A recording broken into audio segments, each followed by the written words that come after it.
Hey guys, and welcome to the channel for the final time in 2021. I want to wish you all a happy new year. Now, something that I've done for the last few years, which we're changing up a little bit, has been the top 10 films. I've been doing it, I think this goes back to 2017, guys. It's been there for a long time. I'm joined by Freeney121, who has seen a few of these movies. We've got 15 movies that either I saw or we both saw.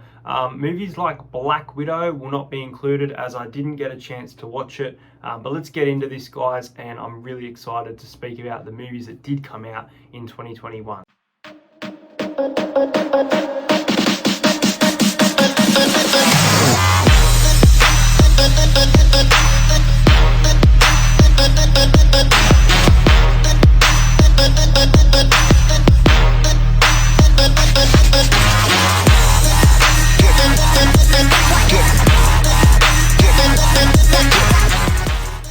Let's start with a bang. It's Spider-Man No Way Home. It was such an anticipated film. The trailers were so good without giving things away. Obviously, spoiler alert. Look, we won't talk too much about the movie and its spoilers. We'll just say that, as we know by the trailers, great to have the villains back. A good storyline for the most part. I think the film had its issues, as I said in my review, but it's still so nostalgic, perfect, a fun time. For me, I'm giving Spider-Man No Way Home a 9 out of 10. Would you agree with that score?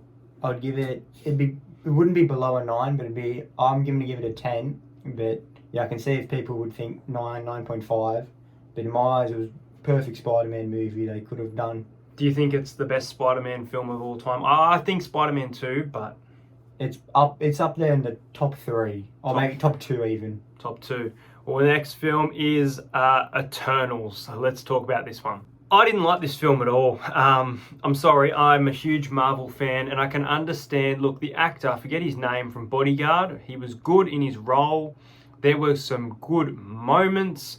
There was a lot of forced political agenda used in this film with a really cheap twist.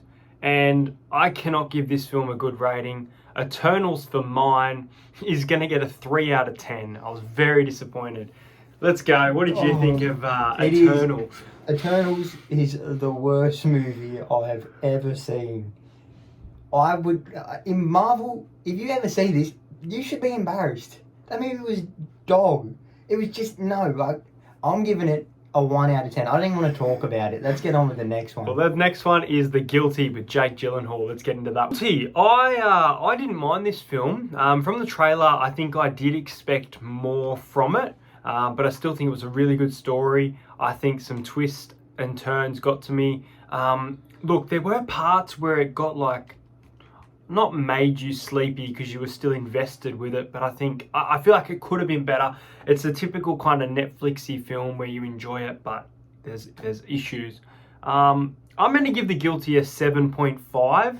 I think Jake Gyllenhaal was really good. Great performance in this one, and as I mentioned, just a Netflix good one. What did you think?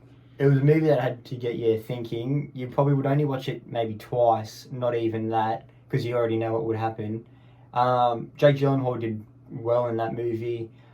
I'd give it a 7.5 as well. 7.5 as well. Well, the next movie is LeBron James, and we talk about Space Jam and New. Tom hasn't seen this film, so he will not be giving it a rating. But look, a little bit of nostalgic fun. I love my kids' films, the animated. I really take on board the animation, and I think Space Jam, the original, is still much better than A New Legacy. And I think A New Legacy is decent. A lot of people giving this film, I guess, it's been shat on by people who review films, and I think it's not really that fair. I think it was an enjoyable time.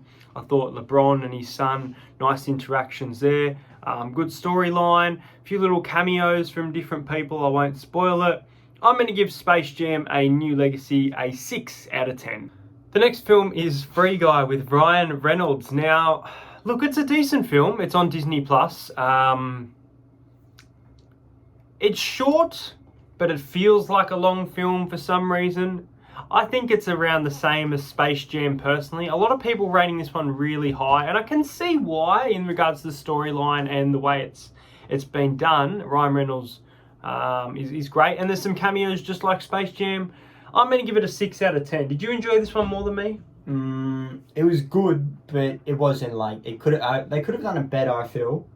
I'm gonna give this one a 6 as well. 6 as well for Free Guy. Next up, Tom hasn't seen it, but we're going to talk about The Conjuring, The Devil Made Me. Conjuring, The Devil Made Me Do It. I forget the name of the actor, but it had one of the actors from a show that I really like. Make sure you go and check it out, Fringe. Great TV series.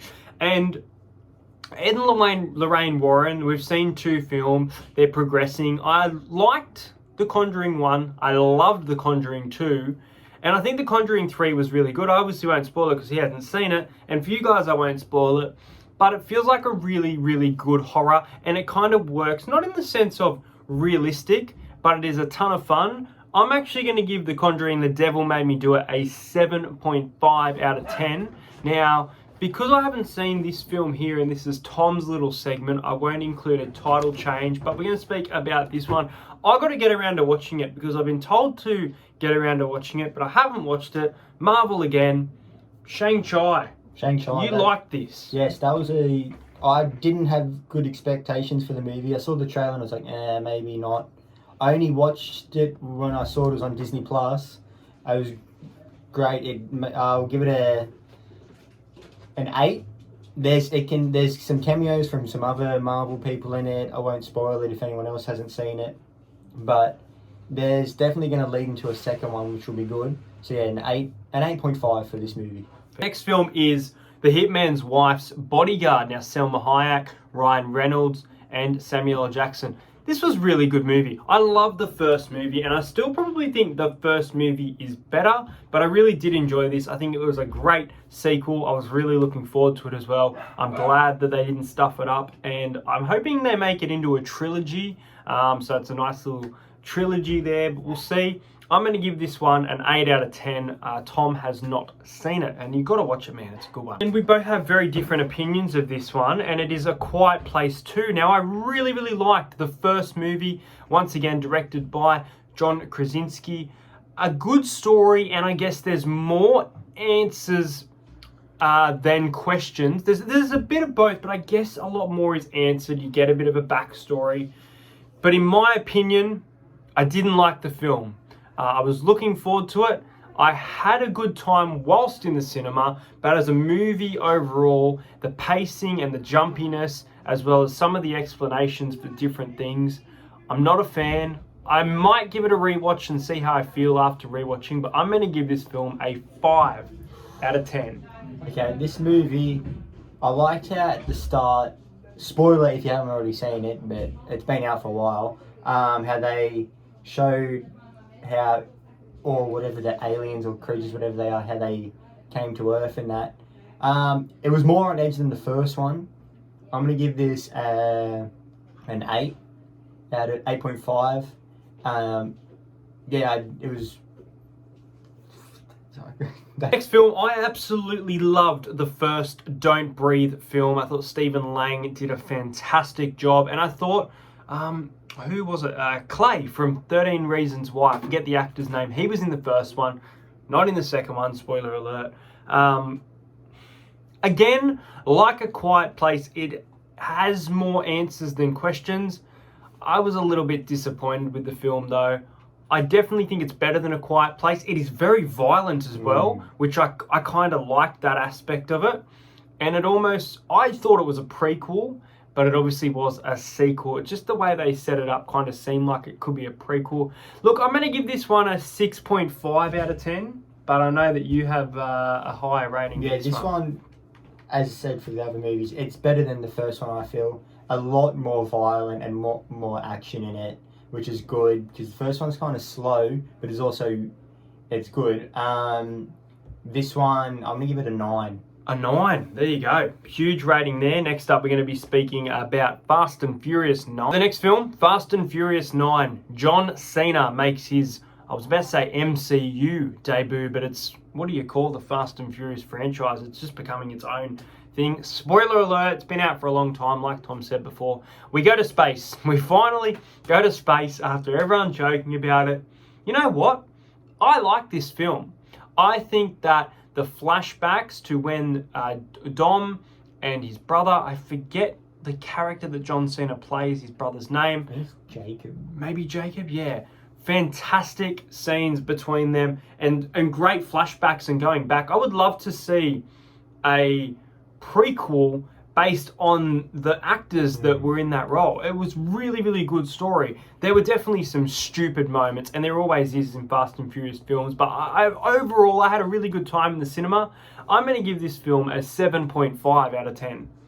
Okay, this movie, I liked it a lot as well, as they brought back some old characters that were in Tokyo Drift, and they also, spoiler it, brought how they made Han come back to life. Everyone thought he was dead in Tokyo Drift, but they somehow did a backstory and brought him back.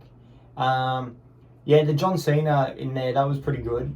I liked his little character he played and how it affected the movie. I'll give this an 8.5. 8.5 for that one. The next film Tom hasn't seen, but let's talk about Spiral. So the next film is Chris Rock as in the Saw universe. Now, I really enjoyed this film. I'm a big Saw fan, and I was kind of disappointed with Jigsaw. I thought it was okay, but I think the Saw movie haven't been at their best for a long time. And I honestly think this is one of the best Saw films in the entire franchise. I won't spoil it. I thought this film had a really, really good twist. I thought it was absolutely brilliant. I thought some of the new traps that were designed were really creepy, realistic, and it was a great horror film to enjoy, which I haven't enjoyed a film like that in a cinema for so long. A horror film that kind of scares you, you know, and what can happen. I'm going to give Spiral an 8 out of 10. The film is Tom and Jerry. Now, Tom and Jerry looked good, looked stupid but good. And I think it was okay. I don't think it's a film that you'll rewatch again much. It's a decent kids film though, and I'm going to give it a 6 out of 10. Yeah, I'm halfway through it, and I feel if I was younger, I would enjoy it more than what I am now. But yeah, I'd give it probably a 5. 5. Yeah. Next film, Tom hasn't seen this one, Halloween Kills. I'm straight up going to give this a 5 out of 10. I was really disappointed. I can't say why because he's in the room with me. If you've seen the film, you should know why. But this film builds up towards something and offers nothing. And it's very, very violent. Just like Don't Breathe 2. They're always violent, but this is a very, very violent film. But the storyline is pretty trash. Some of the acting is pretty trash. I'm not going to speak about it much. I'm looking forward to Halloween Ends. Will it be the final film? Who fucking knows? But I'm going to give this film a 5 out of 10. Tom also hasn't seen, and it is Godzilla vs. King Kong. What a stupid idea. But you know what? On screen, this film worked. It was a ton of fun. It brought back Millie Bobby Brown from Godzilla in a small but crucial role. The fight scenes were pretty good. I won't spoil who wins or what happens, but it's a decent time in the cinema. Or if you're going to watch it on DVD now, then that's the only way to really do it. I'm going to give this one a 7.5. And the final film, before we finish off this video, I want to speak about Fear Street on Netflix. Now, Fear Street was based on the books from, I think it was R.L. Stine, if I'm not mistaken. And there was a trilogy. Part 1, really, really, really good. But part 2, even better. Part 2 of Fear Street, out of the 3, in my opinion, was the best part. Absolutely enjoyed this summer camp story. Had these Friday the 13th vibes. It felt like a teenage film, but for someone who is over their teenage years, I think it was really, really fun and pretty scary in parts with a really nice, once again, I love movies with a bit of a twist, and that's what Fear Street has to offer. So, look, I'm going to give it a high rating here. I'm going to give the Fear Street trilogy an 8.5 out of 10. But that is every movie that we saw in 2021. We're looking forward to 2022 films. We've got Doctor Strange, The Multiverse of Madness. We've got the 11-year wait for Avatar 2. Just trying to think off the top of my head, but plenty of great films coming out. Guys, that's going to be it. I hope everyone has a fantastic new year. Happy 2022. Make sure you like and subscribe to the channel. On Sunday, I will be vlogging the Sydney Thunder versus the Adelaide Strikers, and there will be some NRL content coming in the next few days as well, guys. Thank you for watching this video. Let me know your favorite movie in 2021.